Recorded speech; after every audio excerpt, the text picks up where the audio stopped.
Assalamualaikum warahmatullahi wabarakatuh. Hai everyone, kembali lagi bersama saya Metri Mariana. Di video kali ini saya akan menjelaskan mengenai akuntansi dan laporan keuangan. So, langsung aja kita simak videonya. Untuk materi yang pertama, saya akan menjelaskan mengenai akuntansi dan laporan keuangan. Menurut American Institute of Creative Public Accountants, akuntansi adalah seni pencatatan, pengklasifikasian, dan pengiktisaran transaksi dan peristiwa keuangan dengan cara tertentu dan dalam ukuran moneter, termasuk penafsiran atas hasil-hasilnya. Lalu, tujuan akuntansi secara keseluruhan adalah memberikan informasi yang dapat digunakan dalam pengambilan keputusan. Selain itu, akuntansi juga sebagai suatu, yang pertama adalah ideologi, di mana ideologi ini merupakan sebagai suatu alat untuk melegitimasi keadaan dan struktur sosial ekonomi dan politik kapitalis. Lalu yang kedua, akuntansi sebagai suatu bahasa bisnis. Yang dimaksud adalah untuk mengomunikasikan informasi mengenai perusahaan kepada pihak-pihak yang berkepentingan, seperti stakeholder. Lalu yang ketiga, akuntansi sebagai suatu catatan historis. Yang dimaksud catatan histori adalah pusat perhatian dari pelaporan adalah data transaksi keuangan bisnis yang telah lewat. Jadi catatan ini akan menunjukkan bagaimana manajemen mengelola sumber daya perusahaan. Lalu yang keempat, akuntansi sebagai suatu realita ekonomi saat ini. Yang dimaksud realita ekonomi saat ini adalah akuntansi dianggap dapat memberikan gambaran mengenai keadaan atau realita ekonomi perusahaan pada saat ini. Lalu yang kelima, akuntansi sebagai suatu sistem informasi, di mana akuntansi merupakan teknik yang menggambarkan proses hubungan antara sumber data keuangan dengan para penerima informasi melalui seluruh saluran komunikasi tertentu dinamakan siklus akuntansi. Lalu yang keenam, akuntansi sebagai suatu komoditas. Komoditas adalah barang yang dibutuhkan konsumen karena daya gunanya. Yang ketujuh, akuntansi sebagai suatu pertanggungjawaban. Akuntansi sebagai pertanggungjawaban merupakan salah satu bentuk pertanggungjawaban manajemen kepada pihak prinsipal, seperti investor atau pemilik dana, untuk melaporkan hasil atau kinerja yang telah dilakukan sepanjang periode. Yang kedelapan, akuntansi sebagai suatu teknologi. Teori akuntansi merupakan bagian dari praktik. Agar teori akuntansi bisa dipakai dalam praktik, maka diperlukan sebuah teknologi untuk menjembatani antara teori tersebut dengan praktik. Jadi, akuntansi adalah sebuah teknologi perangkat lunak yang ditunjukkan untuk menjelaskan dan mempersediakan perilaku variabel sosial atau ekonomi tertentu. Next, selanjutnya mengenai laporan keuangan. Fungsi dari laporan keuangan itu sendiri adalah sebagai alat informasi yang menghubungkan perusahaan dengan pihak-pihak yang berkepentingan yang menunjukkan kondisi kesehatan keuangan dan kinerja perusahaan. Next, tujuan umum laporan keuangan menurut APB Statement nomor 4. Yang pertama, memberikan informasi yang terpercaya tentang sumber daya ekonomi dan kewajiban perusahaan. Lalu yang kedua, memberikan informasi yang terpercaya tentang sumber kekayaan bersih dari kegiatan usaha dalam mencari laba. Yang ketiga, memungkinkan untuk menaksir potensi perusahaan dalam menghasilkan laba. Yang keempat, memberikan informasi yang diperlukan lainnya tentang perubahan aktiva dan kewajiban. Yang kelima, mengungkapkan informasi relevan lainnya yang dibutuhkan para pemakai laporan. Next, untuk selanjutnya, urutan laporan keuangan berdasarkan proses penyajiannya. Yang pertama adalah laporan laba rugi. Laporan laba rugi ini merupakan laporan yang sistemnya tentang pendapatan dan beban untuk suatu periode waktu tertentu. Laporan laba rugi ini akhirnya memuat informasi mengenai hasil usaha perusahaan, yaitu laba rugi bersih yang merupakan hasil dari pendapatan dikurangi oleh beban. Lalu yang kedua, laporan modal pemilik.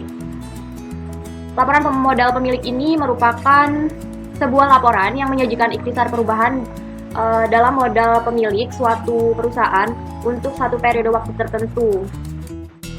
Nah, modal pemilik ini akan bertambah dengan adanya investasi dan laba bersih. Sebaliknya, modal pemilik akan berkurang dengan adanya price dan rugi bersih. Lalu yang ketiga ada neraca atau balance sheet. Neraca ini adalah sebuah laporan yang sistematis tentang kondisi aktiva, kewajiban, dan modal perusahaan per tanggal tertentu. Tujuannya neraca ini adalah untuk menggambarkan posisi keuangan perusahaan. Yang keempat, laporan arus kas. Laporan arus kas ini adalah sebuah laporan yang menggambarkan arus kas masuk dan arus kas keluar secara terperinci dari masing-masing aktivitas, mulai dari aktivitas operasi, aktivitas investasi, sampai dengan aktivitas pendanaan untuk suatu periode waktu tertentu. Untuk selanjutnya, para pengguna informasi akuntansi ini siapa saja sih? Dibagi menjadi dua untuk pengguna informasi akuntansi. Yang pertama adalah internal user, yaitu direktur dan manajer keuangan. Nah, direktur dan manajer keuangan ini untuk menentukan mampu atau tidaknya perusahaan dalam melunasi utang secara tepat waktu kepada kreditor. Lalu yang kedua, direktur operasional dan manajer pemasaran. Untuk menentukan efektif tidaknya saluran distribusi produk maupun aktivitas pemasaran yang telah dilakukan perusahaan, maka mereka membentuk informasi akuntansi mengenai besarnya penjualan atau tren penjualan. Yang ketiga, manajer dan supervisor produksi. Manajer dan supervisor produksi ini membutuhkan informasi akuntansi biaya untuk menentukan besarnya harga pokok produksi yang pada akhirnya juga sebagai dasar untuk menetapkan harga jual produk per unitnya. Lalu poin kedua yaitu dari pihak external user. Yang pertama itu investor atau penanam modal. Jadi investor ini fungsinya untuk mengambil keputusan dalam hal membeli atau melepas saham investasinya.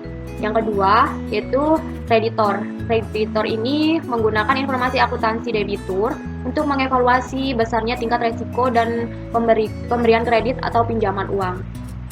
Yang ketiga adalah pemerintah. Pemerintah ini berkepentingan terhadap laporan keuangan perusahaan sebagai wajib pajak dalam hal perhitungan dan penetapan besarnya pajak yang harus disetor ke kas negara. Yang keempat adalah Badan Pengawasan Pasar Modal. Badan Pengawasan Pasar Modal ini sangat berkepentingan terhadap kinerja keuangan emiten dengan tujuan untuk melindungi para investor. Lalu yang kelima adalah ekonom, praktisi, dan analis. Nah, ekonomi praktisi dan analis ini menggunakan informasi akuntansi untuk memprediksi situasi ekonomi, menentukan besarnya tingkat inflasi, pertimbangan pendapatan nasional, dan lain sebagainya. Next, organisasi pembentuk standar akuntansi di Amerika ada 4. Yang pertama yaitu Securities and Exchange Commission, yaitu mengatur penerbitan dan transaksi perdagangan kepada halayak ramai atau publik. Lalu yang kedua, American Institute of Creative Public Accounting, yaitu merupakan organisasi profesi akuntan publik di Amerika. Yang ketiga, Finance Accounting Standard Board, merupakan organisasi sektor swasta yang bertanggung jawab dalam membentuk standar akuntansi Amerika saat ini. Yang keempat, Government Accounting Standard Board, yaitu yang menetapkan standar akuntansi keuangan pemerintahan. Next, prinsip-prinsip akuntansi yang berlaku umum. GAAP di Amerika, prinsip-prinsip akuntansi yang berlaku umum dinamakan Generally Accepted Accounting Principles atau GAAP. Standar ini diperlukan sebagai patokan pedoman dalam penyusunan laporan keuangan yang baku. Next, standar akuntansi internasional. Sejalan dengan era globalisasi dan perkembangan dunia usaha serta terintegrasinya pergerakan dan pasar keuangan dunia, maka diperlukan adanya suatu standar global. Standar tersebut memperoleh bentuknya setelah memperoleh dukungan dari International Accounting Standard Board terhadap standar akuntansi keuangan. Lalu standar akuntansi keuangan ini memiliki 2 standar akuntansi internasional. Yang pertama adalah GAAP dan yang kedua adalah IFRS. Selanjutnya, standar akuntansi di beberapa negara, yaitu proses penetapan standar akuntansi berbeda-beda dalam berbagai negara. Nah, contohnya untuk Amerika Serikat dan Inggris, kedua negara ini memiliki kesamaan dalam tradisi hukum, yang kedua paham kapitalisme, yang ketiga berpendidikan tinggi, yang keempat angkatan kerja profesional, Lalu yang kelima, perusahaan besar yang dapat pendanaan dari pasar saham. Lalu yang keenam, kepercayaan atas tanggung jawab manajemen untuk melaporkan transparansi dan akuntabilitas kepada pemilih. Oke, itu tadi sedikit materi mengenai laporan keuangan dan standar akuntansi. Semoga materi di video kali ini bermanfaat. Thank you for watching. Wassalamualaikum warahmatullahi wabarakatuh.